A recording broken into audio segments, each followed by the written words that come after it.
Why are sexualities like this? What am I doing? Is it wrong? I have a guilt feeling like this, and my self esteem goes down. He is a drug addict. Whatever he does, it is under the influence of drugs. Till his body goes to the grave, there is no end to this discrimination. Nobody likes to do this job. When I left my home, did I come with a prayer that I'm going to beg or do sex work for earning my bread? He could have touched my private part using gloves, but he touched and turned this side and that side with a long stick. I felt very uneasy.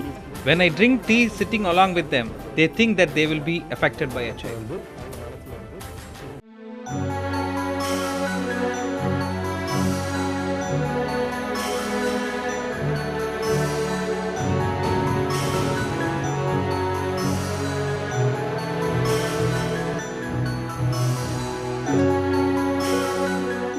When we look at human rights, we have to remember that certain basic fundamental needs of human being are rights by themselves. Every human being needs food, clothing, shelter and an opportunity for employment. These are our basic needs, and these basic needs are basic human rights. But when we come to the marginalized sections in our society, such as the alternate genders and those belong to HIV positive groups, they are being denied all these fundamentals, the very basics of existence. They find it difficult for food, clothing, shelter, employment at every stage of their life, which means they are oppressed at every walk of their life, at every stage in their life, and lead a very, very marginal existence, being denied their human rights. So mainly discrimination is happening in three settings. So one is a family setting and community setting, and other is a medical setup, healthcare setup, and the third one is in the employment setup. So in this setup, there is a rampant violation of human rights as well as discriminating people living with HIV.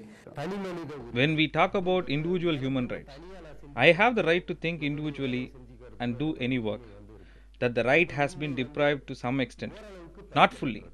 To some extent, it has been deprived. That should be avoided.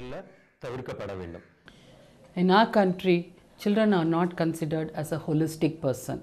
They are thought as somebody who should listen to the adults. If we consider children as a person, then we will start listening to what they need to say and what are their needs. Only when we realize what are their needs, definitely we can provide them all supportive services according to their needs.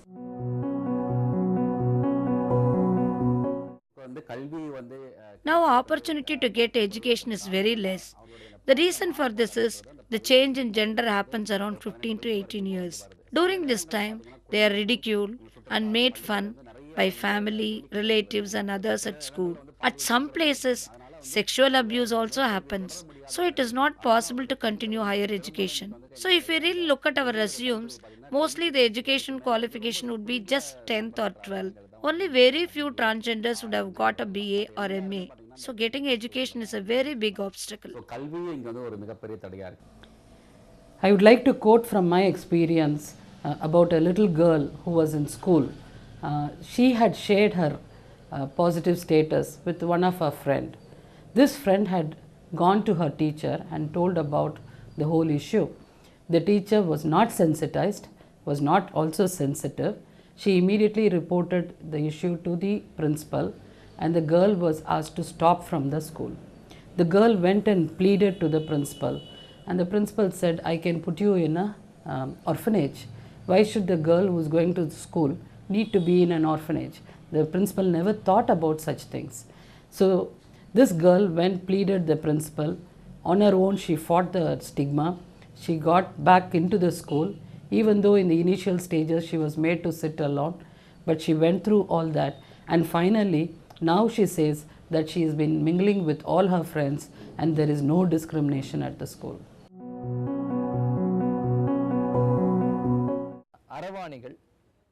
Transgenders, sex workers, homosexuals, drug addicts. If you look at what type of rights are denied to this four category of people, one of them is job opportunities. A driver gave an application for his job. The application was processed. He cleared the written test. When the job was offered, a blood test was done. What has happened is, the medical panel has given a certificate that this person has HIV. With this, The general manager of the corporation said, on the basis of the certificate given by our panel of doctors, job cannot be given. A case was filed, and this case is still pending. See, it is the family that makes a very fundamental difference to the future life of a third gender.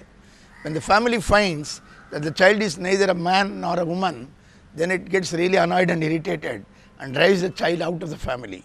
Once the child is thrown out of the family, the very basics of life become questionable. There is no opportunity for education, no opportunity for employment. Without education, there are no skills, and without skills, there is no possibility of an employment. A child driven to such a situation has no other option than to go for begging or sexual work. It is not a choice of the child to go to begging and go to sexual work. It is the family that has thrown out the child because it is a child of the third gender that is responsible for all future life of the third gender. The family has become the oppressor of the child, and I would say this is a violence inflicted by the family on the third gender. Nobody likes to do this job. When I left my home, did I come with a prayer that I'm going to beg or do sex work for earning my bread? Not like that. I had no other option. I've studied, I'm hunting for a job. What can I do?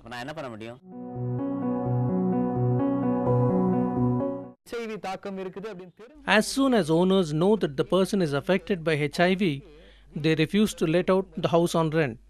Some people try to take advantage of this situation. They demand excess rent and advance. HIV people are made to suffer in so many ways like this. I have been searching for a house for the past 3 months. If I tell them that I'm a transgender, nobody is willing to give the house. They think we'll do sex work. The very first question they are asking is, will many men come to your house? When I first went to a house, they thought I was a woman and let me the house. When they knew I was a transgender, they said, if you were here, you will spoil the neighbors, and they asked me to vacate the house. The present house is worth only rupees 300 or 400, but they are demanding rupees 1000 as rent and rupees 500 monthly for electricity power. What can we do? We have no other option than to beg.